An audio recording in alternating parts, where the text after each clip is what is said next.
plus on avance dans notre ère moderne, dite moderne, et on nous a vendu un progressisme, en fait, la Renaissance, ça dit bien ce que ça veut dire, c'est quelque chose qui était là avant, en fait, c'est du passé qui revient, et c'est la renaissance du paganisme, et la révolution qui a permis cette renaissance, la révolution, ça a été de détruire le règne social de Jésus-Christ.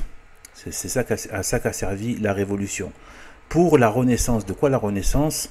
Dans le péché, la renaissance de la société païenne et la société donc du règne social de Satan. Donc maintenant on est dedans et c'est en train de se préciser dans plein de choses qu'on ne peut pas tout développer dans une seule vidéo.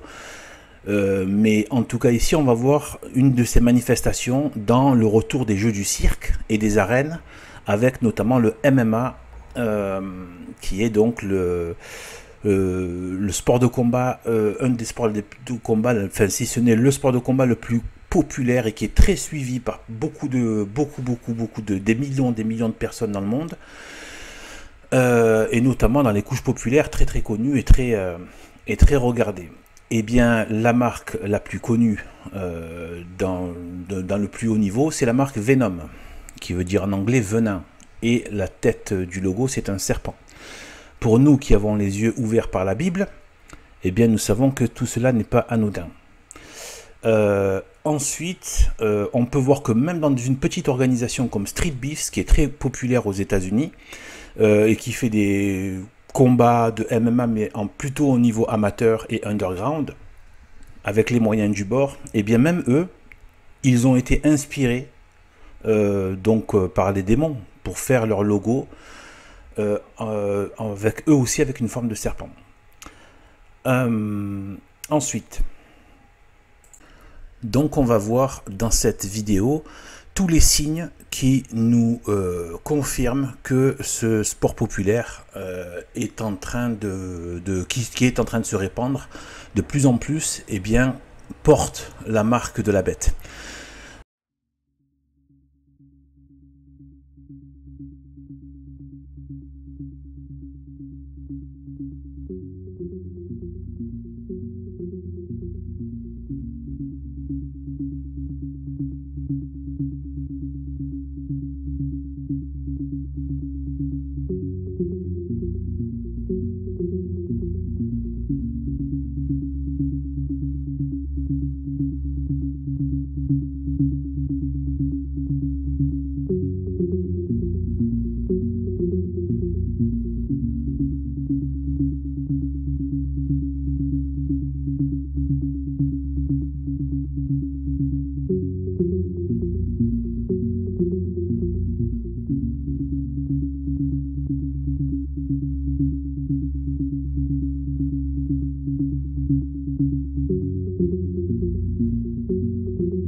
Has God indeed said, "You shall not eat of every tree of the garden"?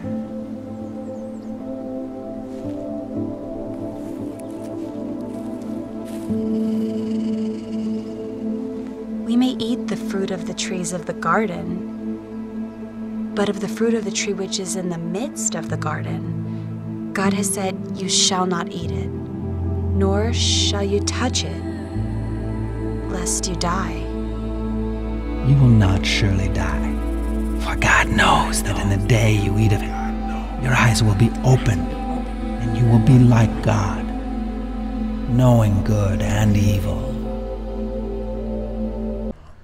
Alors, lorsque Satan, qui avait pris cette forme du serpent dans le paradis terrestre, jardin d'Éden, a été donc expulsé du ciel, il en a été expulsé par Dieu, et Dieu lui a enlevé la forme belle et angélique qu'il avait dans le ciel, et il lui a laissé un peu cette forme du serpent, mais tout en lui donnant une forme de dragon hideux. Donc il a perdu sa beauté, ses belles formes, et il est devenu ce dragon, ce reptile, ce serpent, parce que le dragon reste un serpent, hein, avec un peu comme un lézard, avec des pattes, mais des ailes, tête de fauve, cornes, etc. Et sachant que le feu qu'il crache, certainement c'est le feu de l'enfer, hein, puisqu'il est déjà en enfer.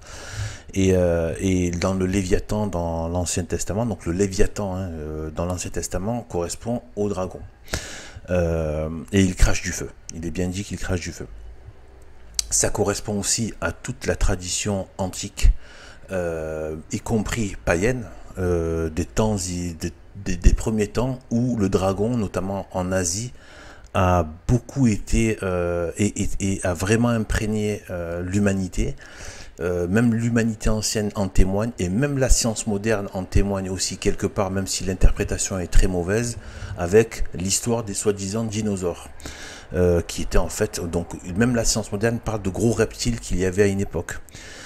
C'est pour dire que voilà, il y a bien eu donc Satan et les anges déchus qui l'ont suivi dans sa rébellion, qui ont pris cette forme de reptile et qui ont peuplé la terre. Après, cette forme visible n'existe plus. Mais en tout cas, la forme invisible existe toujours. Ils ont toujours cette forme hideuse et dégueulasse. Je fais appel à Platon, hein, par rapport à son système de pensée, donc l'intelligible et le sensible. Donc c'est l'idée et la manifestation sensible matérielle de l'idée, admettons. Hein. Pour faire simple, je prends un exemple, donc la table. Si on enlève toutes les tables du monde, eh bien il reste l'idée de la table et la forme de la table, le plan de la table qu'on peut reproduire. Cette forme-là n'est pas matérielle, et pourtant elle existe. Mais si elle doit se matérialiser, elle prendra cette forme-là. Eh bien, les démons, c'est pareil. S'ils devaient se matérialiser selon leur idée et la forme qu'ils ont au niveau intelligible, eh bien, ils seraient hideux et monstrueux. Voilà, sachant que même la science moderne les appelait dinosaures. L'étymologie, c'est deinos en grec, sauros. Et ça veut dire lézard effrayant. Voilà, lézard effrayant. Donc le serpent et le dragon, ce n'est pas de la mythologie, contrairement à ce que dit la science matérialiste. C'est réel, d'accord. Et les formes du serpent ne sont pas des formes juste des fables et mythologiques. C'est réel. Alors le serpent ou le dragon, le serpent et le dragon, ils désignent le même être derrière, c'est-à-dire bien le démon. Alors il a une iconographie, c'est-à-dire comment il est illustré, et il a tout le temps des ailes, parce que c'est un ange déchu. Il a gardé des attributs, ses attributs. Tous les anges déchus ont gardé leurs attributs de naturels, ce qu'on appelle des attributs naturels, mais on ne va pas rentrer là dans les détails, ce serait trop long. Et ils peuvent se déplacer de manière instantanée à n'importe quel endroit de la Terre. Et ils ont ces ailes-là. Et donc, dans le MMA, malheureusement, comme dans beaucoup de sports et bien ailleurs, dans quasiment tous les domaines de la vie, mais très marqué dans le MMA, où on voit des tatouages qui se répandent, les corps qui se tapissent de tatouages, bien qui font référence, comme par hasard, hein, est-ce que c'est un hasard? Bien évidemment, c'est pas un hasard, c'est vraiment l'influence démoniaque, même si les gens n'en sont pas conscients. Eh bien, ils commencent à se tapisser de marques du démon on voit des dragons, on voit du serpent, on voit des têtes démoniaques, on voit des représentations macabres et qui font référence à la mort ou aux démons, ou aux dragons et aux serpents. Voilà, donc on va passer un peu en revue tout ça, sachant que, je le dis comme ça rapidement, je compte faire une vidéo spécialement sur le tatouage, qui est très importante à faire. Là, on continue sur le tatouage dans le MMA. Alors là, on va passer en revue un échantillon d'images avec des combattants de MMA tatoués, sachant que c'est pas du tout exhaustif. Il y en a des dizaines et des dizaines et des dizaines. Ce serait même pas vraiment intéressant de tous les passer en revue, et puis de toute façon il y aurait pas le temps, ça prendrait un temps énorme, mais ça n'a pas vraiment d'intérêt. Par contre là, ça va vraiment permettre de voir ce qui revient, le côté macabre, le côté ténébreux, dragon, serpent et démoniaque. Les deux combattants que vous voyez à l'instant, celui de gauche, donc évidemment de l'épaule au bras droit, il a un dragon, un énorme dragon. En face de lui, donc il y en a un qui s'appelle Holloway, me semble-t-il, et je suis allé voir l'explication de son tatouage qu'il avait dans le dos.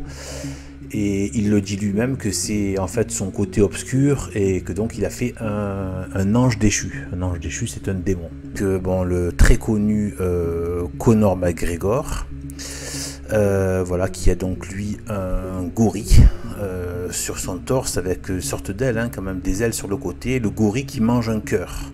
Alors, il faut voir que déjà le gorille, ça fait référence à ce que la science a dit que nos ancêtres étaient, déjà, science matérialiste, donc souvent des références au gorille et aux singes, et en plus le sacrifice du cœur, comme le faisaient les Mayas. Donc beaucoup de références païennes aussi dans les tatouages.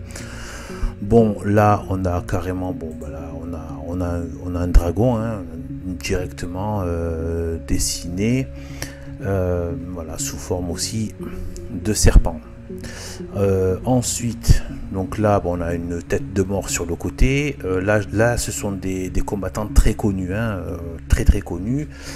Voilà, tête de mort évidemment. Et encore, bon, c'est pas le pire. Bon, là, on a un ange déchu, voilà. Bon, je crois que ça parle tout seul. Voilà, avec les ailes, ça revient très souvent, ce côté dragon, ange déchu. Le démon avec ses ailes, ça revient très souvent, et pas que dans le MMA, mais beaucoup aussi, là, évidemment encore. Donc une représentation morbide en plein milieu. Voilà, après sinon il y a toujours des motifs un peu païens. Là on a encore une fois donc cette représentation d'un animal maléfique avec des ailes au milieu. Ça revient donc assez souvent. Ensuite, le prochain, bon, lui, voilà, c'est carrément la totale, et on a la tête de mort avec la pieuvre, donc ça fait quand même serpent. Et sur l'épaule gauche, il y a carrément le serpent. Voilà, donc lui, il est allé directement. En plus, il y a un doigt d'honneur au milieu, quoi. C'est catastrophique. Alors ensuite, ici, bon, bah là, on dirait carrément des reptiles. Vraiment, ça fait vraiment très tapissé quand même. Bon, voilà. Je sais pas si c'est du temporaire ou pas, mais en tout cas, bon, la plupart c'est pas du temporaire, c'est indélébile. Bon, là, c'est carrément, voilà, c'est carrément satanique. Pour une représentation, je crois que c'est la pesée. Il s'est mis des dents comme ça pour faire satanique, et en plus, voilà ce qu'il a mis sur son corps. Alors lui, bon. Voilà. Là, je vous parle de gens qui sont très connus, donc bon, j'ai pas mis les noms, c'est pas vraiment important. Voilà, donc là, pareil, en bas, on a une tête de démon avec une langue de serpent, si vous voyez bien.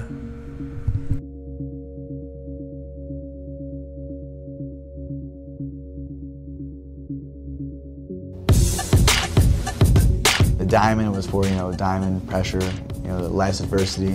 The self-made was for... Alors, ce cher monsieur qui a l'air comme ça, tout premier de la classe avec Avec son costume, bon, mais quand même, il y a quand même un gros tatouage, c'est pas très premier de la classe, mais bon, c'est quand même un gros frappeur, l'air de rien. Et donc il explique son tatouage, et il parle de diamond. Vous avez dû entendre en anglais diamond.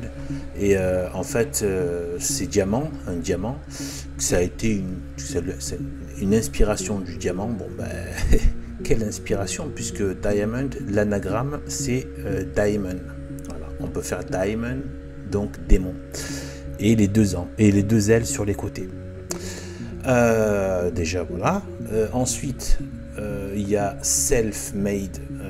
Ça veut dire que il s'est fait tout seul. C'est exactement ce que dit la science matérialiste. C'est que à partir de la nature, l'homme s'est fait tout seul. Donc l'homme est un Dieu qui s'est créé lui-même. Or, il n'y a que Dieu qui s'est créé lui-même, qui peut se créer lui-même.